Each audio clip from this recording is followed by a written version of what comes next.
Друзья, добрый день! Тема сегодняшнего урока и последующих – это отрицательная форма глагола. На мой взгляд, эта тема очень сложная, поэтому каждое время глагола, каждую форму глагола мы будем рассматривать отдельно. Итак, давайте приступим. В русском языке используют отрицательную частицу «не», которая стоит перед глаголом и пишется раздельно. Например, «не гуляю», «не хочу пить», «не кушал», «не буду спать». В казахском языке для создания отрицательной формы глагола применяют 3 пары отрицательных суффиксов. Это ба-бе, па-пе, ма-ме. Наиболее внимательные что-то заметили. И заметили они, что отрицательные суффиксы ба-бе, па-пе, ма-ме очень похожи на вопросительные частицы ба-бе, па-пе, ма-ме. И вы знаете подсказку, что одинаковые суффиксы подчиняются одному правилу. Следовательно, правила присоединения отрицательных суффиксов такие же, как и правила присоединения вопросительных частиц. А именно, па-пе после глухих – это закон сингармонизма, ба-бе после м, н, ж, з, н. И помним слово-подсказку «много жизни». Маме после гласных «р» и краткой «л». Слово-подсказка «рой летит». Вспомним слова-подсказки. Давайте спросим, кому что нужно. Папе спать, СПТ глухие, да? Значит, папе после глухих. И после глухих папе также по закону сингармонизма. Дальше. Бабе нужно много жизни, чтобы старость дольше не приходила. Следовательно, бабе после м, н, ж, з, н. И не забывайте про твердость и мягкость гласных. А именно ма, ба, па после твердых, ме, бе, пе после мягких. А маме нужно много всего. Вспомним множественное число. Чаще всего употребляются окончания лар-лер. И мы запоминали слово рой после р и гласных. О у нас объединяло все гласные. А маме нужно все, включая окончание лар-лер. И слово запоминалка «рой летит к маме». Ма-ме после гласных «р» и краткое «л». То есть мы берем окончание множественного числа лар-лер, берем первую, ну и оно в принципе там все есть, и «л», и «а», и «р», и краткое. Вы обратили внимание, что бабе, папе, маме называют отрицательными суффиксами. Следовательно, обратите внимание еще раз, с суффиксами. Следовательно, они будут стоять сразу за основой глагола. То есть там, где стоят суффиксы между основой глагола и другими аффиксами, либо личными окончаниями. Они отрицательные суффиксы для глагола. Значит, мы сначала ставим именно отрицательные суффиксы, а потом все остальное. Чтобы не запутаться, какой суффикс ставить, запомните. Сначала мы отрицаем действие, а потом уточняем время этого действия и кто производит это действие. Ну а теперь давайте рассмотрим каждое время глагола отдельно. Сначала мы рассмотрим прошедшее время глагола и условное наклонение, поскольку в обоих случаях одинаковые личные окончания. М, н, ны, знать, х, к.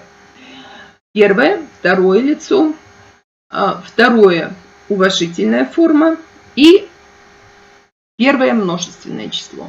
То есть я, ты, вы, мы. Итак, прошедшее время глагола. Давайте вспомним формулу прошедшего времени. Это основа глагола плюс суффиксы ды, дэ, ты, тэ и плюс личное окончание. Личное окончание м, н, ныз, ныз, к, х. А теперь давайте посмотрим формулу отрицательной формы глагола в прошедшем времени. Мы помним, что суффиксы отрицательные мы должны поставить после основы глагола. То есть основа глагола плюс суффиксы ба, бе, па, пе, ма, ме. Дальше плюс ды, дэ, ты, тэ и плюс личное окончание м, н, ныз, ныз, к. Но смотрите, у нас все отрицательные суффиксы заканчиваются на гласную. Значит, мы будем использовать только ды, дэ. ДТ мы не используем. Давайте разбирать на примере. Амандасу – здороваться. Амандас – это основа глагола, заканчивается на глухую «с». Значит, должны добавить либо «па», либо «пе». Там твердый «дас», последний слог. Значит, мы добавляем «па». Дальше идут «ды» и идет буква «х», твердая. Амандаспадык. Как переведем? Мы не поздоровались. Молодцы. Амандаспадын. Как вы переведете? Правильно. Ты не поздоровался. Молодцы. Давайте составим предложение. Мы с вами утром не поздоровались. Попробуйте перевести.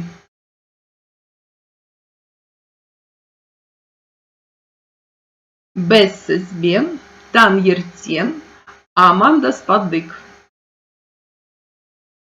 Так получилось у вас. Вы молодцы. Следующее. Сендери гермен ауруханада, амандаспадын. Правильно. Ты не поздоровался с врачом в больнице. Молодцы. Дальше разбираем на примере слова устау. Держать. Здесь смотрим а гласная, значит будет суффикс отрицательный ма. Устамадыныс. Как вы переведете? Правильно. Устамадыныс. Вы не держали. Мы смотрим на личное окончание ныс и понимаем, что это вы. Устамадым. Как вы переведете? Устамадым. Я не держал. Молодцы. То же самое личное окончание м. Хорошо. Давайте составлять предложение. Вы в руке не держали книгу. Обратите внимание, в своей руке, конечно. Siz kitapты қолыңызда ұстамадыңыз. Отлично. Следующее. Мен қолымда көкекті ұстамадым. Правильно. Я не держал в руке кукушку. Отлично. Следующий глагол. Жазу. Писать. Жазбадык. Как вы переведете? Жазбадык. Мы не писали. Молодцы. После буквы «з» много жизни. Да? Мы добавляем отрицательный суффикс «ба». «Бе». Жазбадыныз. Конечно, вы не писали. Молодцы. Дальше составляем предложение. Мы не писали письма тебе.